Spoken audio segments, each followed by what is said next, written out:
Hello, citizens of the verse. I thought that with the release of the 600i, this would be a good time to spark up a discussion about the X1.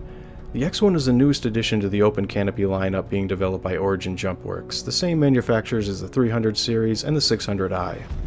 In anticipation to the 3.0 update, CIG has been expanding readily into developing more land-based vehicles, as seen with the Nox, Cyclone, the Dragonfly, and now the X1. The Drake Dragonfly is the rough utilitarian vehicle, which is more akin to a futuristic version of a Harley or some other form of space hog. I hope that in the future we can customize its looks even further and make it look more like something you'd find DC's Lobo to be riding around the verse in. In particular, I'm thinking of Simon Bisley's rendition of the main man. The Dragonfly is supposed to be bare bones and rugged. It moves quickly but tends to lose maneuverability when traveling at higher speeds. It can carry a second passenger and has two saddlebags flanking the back seat that can be used for holding a modest amount of cargo. The Nox is supposed to have more of an alien look to it, but borrows many of its aspects from a modern-day sports racer. To me, it looks a lot like something that Christopher Nolan's Batman would be riding around in if he visited the Star Citizen universe. And I mean that with all respect, after all, it's the only reason why I ended up purchasing one.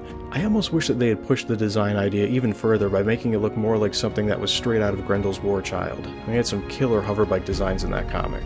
The Nox is all speed and maneuverability while offering a smaller profile for enemies to fire at. And now we have a new addition to the open canopy racers in the form of Origin's X1. The Origin X1 was first brought to my attention during the 600i's concept sale. The open canopy vehicles have a much quicker turnover rate from concept to gray box than any of the other vehicles, and I wouldn't be surprised to see this as the next concept sale, or at least for it to make an appearance within the next couple of months. A sneak peek of the X1 was shown during DragonCon at the end of the Star Citizen panel.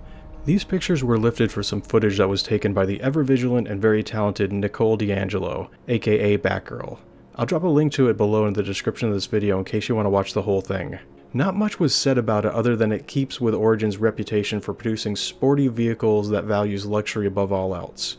Although from the early white box mock-ups it appears to provide more protection for the rider than the other two models do. Jared Huckabee went on to compare it to a BMW. With the price hike for the 600i being attributed mainly to its luxury element, I wonder if this trend is going to continue to be passed down to the X1. Now, the Dragonfly was $35 US and the Nox was $40, and granted these are non-Warbond edition prices. So is the X1 going to be $45 or higher? And if so, what is this vehicle going to bring to the table? How's it going to compare to the rest of the open canopy lineup?